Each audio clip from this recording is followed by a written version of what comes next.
The break lasted 90 seconds, but the consequences would last far longer. Behind the scenes of The View, panic was setting in. Producers were huddled together near the hallway leading to the dressing rooms. Assistants were on their phones, trying to contact legal, PR, and corporate. A senior ABC executive had already sent a 3-word message to the control room.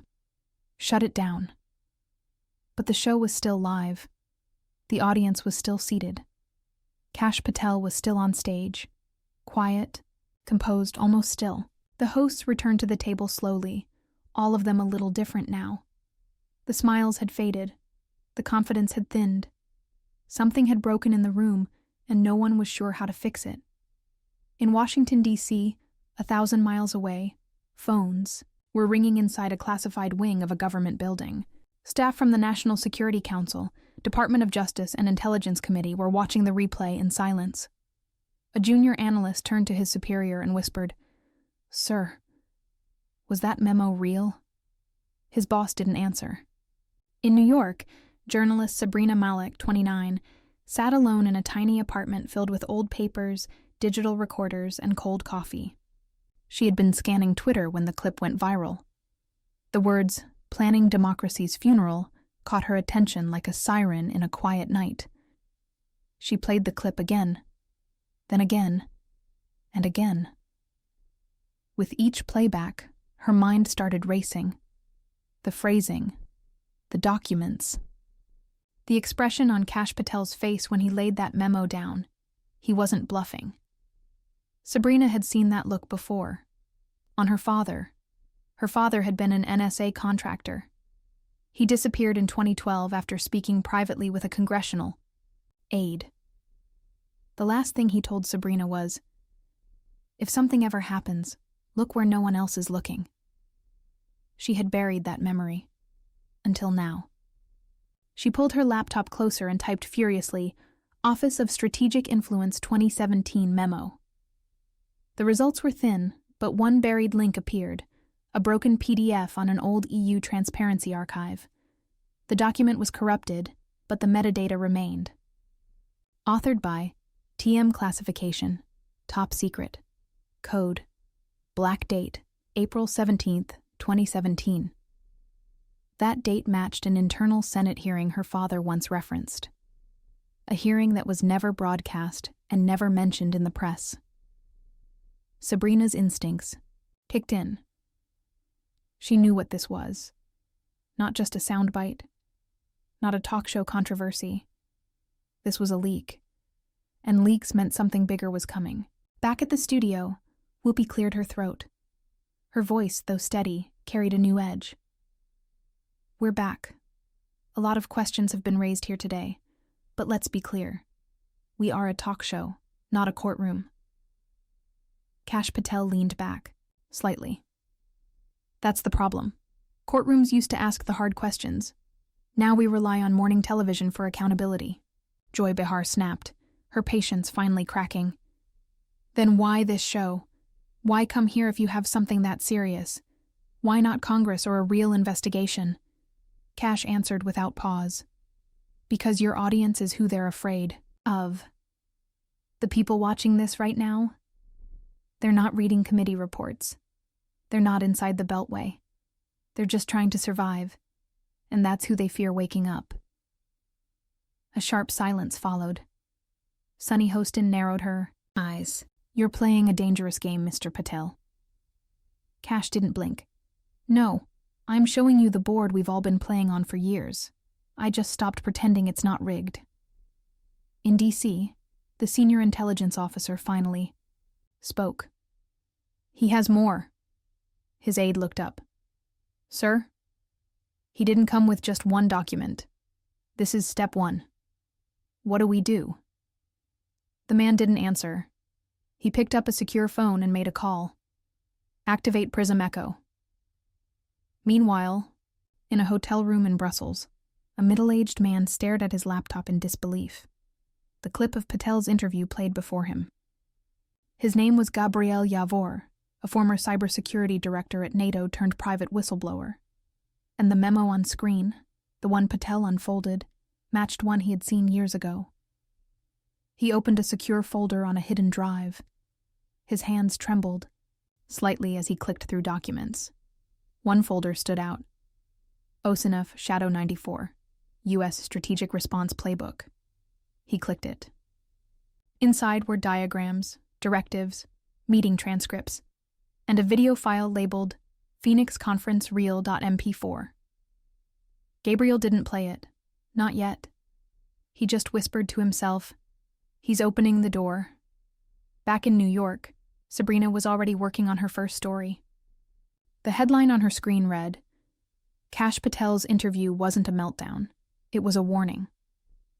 Her finger hovered over the publish button, but before she could click it, her screen went black. Then a single line appeared in white text. "Stop digging." And for the first time in her career, Sabrina felt afraid, not of failure, but of being too close to the truth.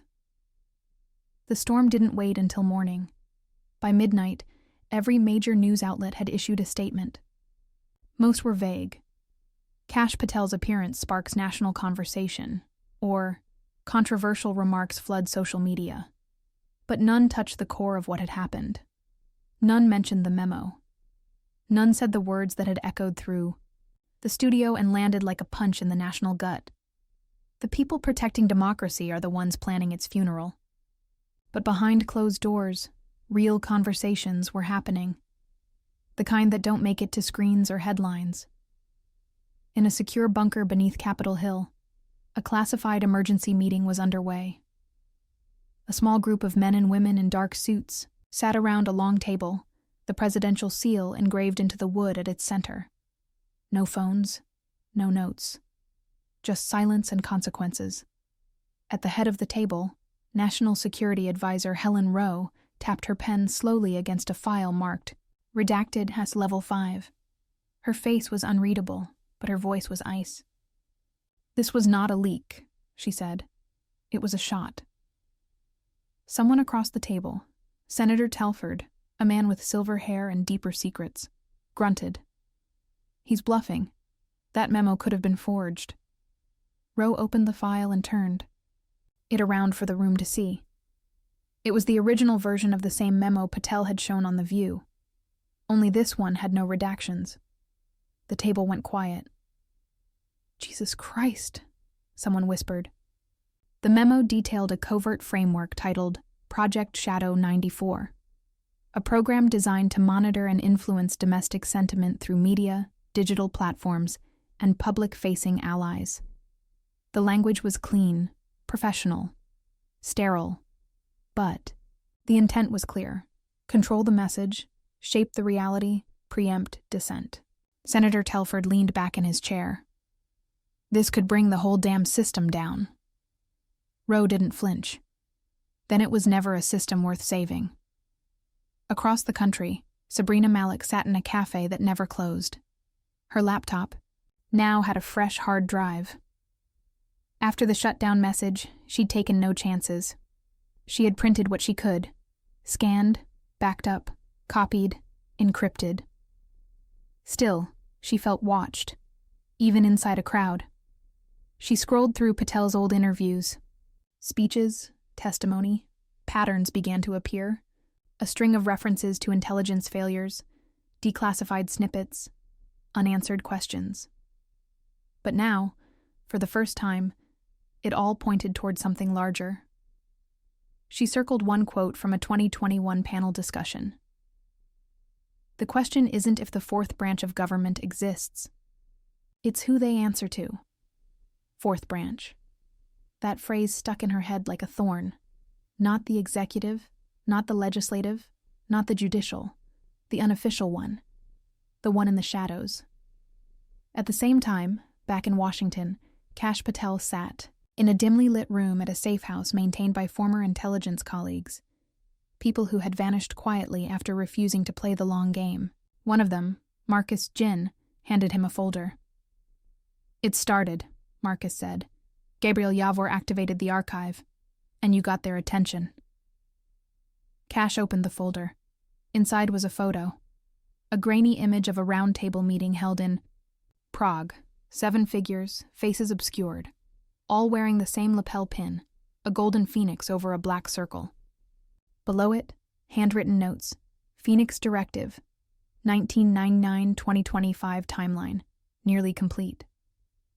Kash's fingers tightened. They're moving early. Marcus nodded. You gave them no choice. In Brussels, Gabriel finally played the video file. Phoenix Conference Reel.mp4. What he saw chilled him. A private summit. English-speaking attendees speaking openly about media consolidation, election scenario testing, and pre-incident sentiment management. The footage wasn't supposed to exist, but there it was. One quote stood out. A man in a gray suit, calm and clear. We don't rig outcomes. We rig narratives. Let people choose their leaders, as long as we choose what they believe. Gabriel paused the video.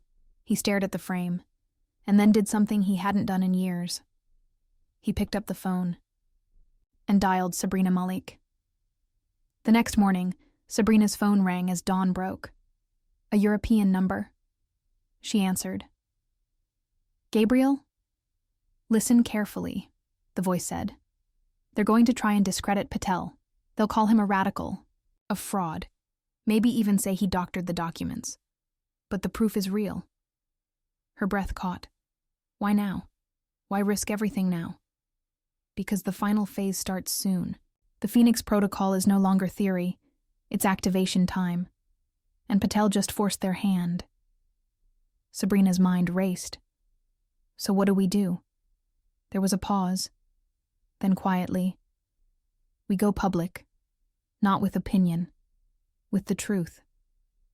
That same morning, the cover of the New York Times read, Ex-official sparks firestorm with government claims. But in the bottom corner, unnoticed by most, was a headline from an independent paper. Memos match EU data leak. Journalist finds. Tie between Patel interview and NATO whistleblower files. It didn't make the trending list, but